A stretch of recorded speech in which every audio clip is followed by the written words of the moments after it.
Hi friends, ಇವತ್ತಿನ ವಿಡಿಯೋದಲ್ಲಿ business ಬಗ್ಗೆ ಮಾತಾಡೋಣ. ಬಿಸ್ನೆಸ್ ಅಂದರೆ ಕೇವಲ ಹಣ ಗಳಿಸೋದಷ್ಟೇ ಅಲ್ಲ. ಬಿಸ್ನೆಸ್ ಅಂದರೆ ನಂಬಿಕೆಯ ಆಧಾರದ ಮೇಲೆ ಬಿಸ್ನೆಸ್ ನಡೀತದೆ. ಬಿಸ್ನೆಸ್ಸಿಗೆ ಬಂಡವಾಳಕ್ಕಿಂತ ದೊಡ್ಡ ಆಲೋಚನೆ, ಮಾತನಾಡುವ ರೀತಿ ನೀತಿ ತುಂಬ ಮುಖ್ಯ ಆಗಿರುತ್ತದೆ. ಯಾಕಪ್ಪ ಅಂತಂದರೆ 1 ಲಕ್ಷಗಟ್ಟಲೆ ಬಂಡವಾಳ ಹಾಕ್ಬಿಟ್ಟು ಈಗ ಕಸ್ಟಮರ್ ಬಂದಾಗ ನಾವು ಮಾತಾಡಿಸ್ದೆ ಕಸ್ಟಮರ್ನ ಏನು ಬೇಕು ಅಂತಲೇ ಕೇಳಿದೆ ನಮ್ಮ ಪಾಡಿ ನಾವಿದ್ದರೆ ನೆಕ್ಸ್ಟ್ ಆ ಕಸ್ಟಮರ್ ನಮ್ಮ ಅಂಗಡಿ ಬರಲ್ಲಲ್ವಾ. ಅದಕ್ಕೆ ಮಾತೇ ತುಂಬ ಮುಖ್ಯವಾಗಿರುತ್ತೆ. ರೆಸ್ಪಾನ್ಸ್ ಮಾಡೋ ರೀತಿ ಅಂತೂ ಇನ್ನೂ ತುಂಬ ಮುಖ್ಯವಾಗಿರುತ್ತದೆ. ಬಿಸ್ನೆಸ್ಸಿಗೆ ನಿಜವಾದ ಬಂಡವಾಳ ಯಾವುದಪ್ಪ ಅಂತಂದರೆ ಗ್ರಾಹಕರ ವಿಶ್ವಾಸವೇ ಆಗಿರುತ್ತದೆ. ಯಾಕೆ ಅಂತಂದರೆ ಗ್ರಾಹಕರಿಗೆ ನಮ್ಮ ಮೇಲೆ ನಂಬಿಕೆ ಇಲ್ಲ ಅಂದರೆ ಲಕ್ಷಗಟ್ಟಲೆ ಬಂಡವಾಳ ಹಾಕಿದರೂ ಕೂಡ ವ್ಯಾಪಾರ ಆಗೋದಿಲ್ಲ.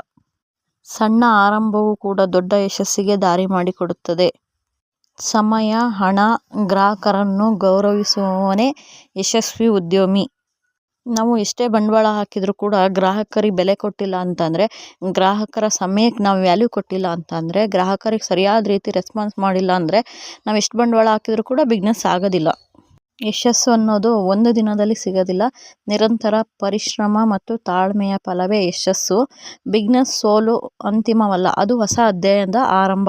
ಈಗ ಒಂದ್ಸರಿ ನಾವು ಸೋತ್ವಿ ಅಂತ ಅಂದ ತಕ್ಷಣ ಅದನ್ನ ಬಿಟ್ಬಿಟ್ರೆ ಅದು ಮುಂದೆ ಹೋಗೋದೇ ಇಲ್ಲ. ಯಾಕಪ್ಪ ಅಂತಂದರೆ ಈಗ ನೋಡಿ, ಚಿಕ್ಕ ಮಕ್ಕಳು ಈಗ ಎಷ್ಟು ಸರಿ ಬೀಳ್ತಾರಲ್ವ, ಬಿದ್ವಿ ಅಂತ ಹೇಳ್ಬಿಟ್ಟು ಅವರು ಎದ್ನಿಲ್ಲ ಪ್ರಯತ್ನನ ನಿಲ್ಲಿಸೋದೇ ಇಲ್ಲ. ನಿಲ್ಲಿಸಿದ್ರೆ ಅವರು ನಡೆಯೋದು ಕಲಿಯೋದೇ ಇಲ್ಲ. ಹಾಗೆ ಮಕ್ಕಳು ಕೂಡ, ಚಿಕ್ಕ ಮಕ್ಕಳು ಎಷ್ಟೇ ಸರಿ ಬಿದ್ದರೂ ಕೂಡ ಮತ್ತೆ ಎದ್ದು ನಿಲ್ತಾರೆ. ಅದೇ ಕೂಡ ಬಿಸ್ನೆಸ್ಸಿನ ಟ್ರಿಕ್ಸು. ಇಷ್ಟು ಹೇಳ್ತಾ ಈ ವಿಡಿಯೋನ ಮುಗಿಸ್ತಾ ಇದ್ದೀನಿ.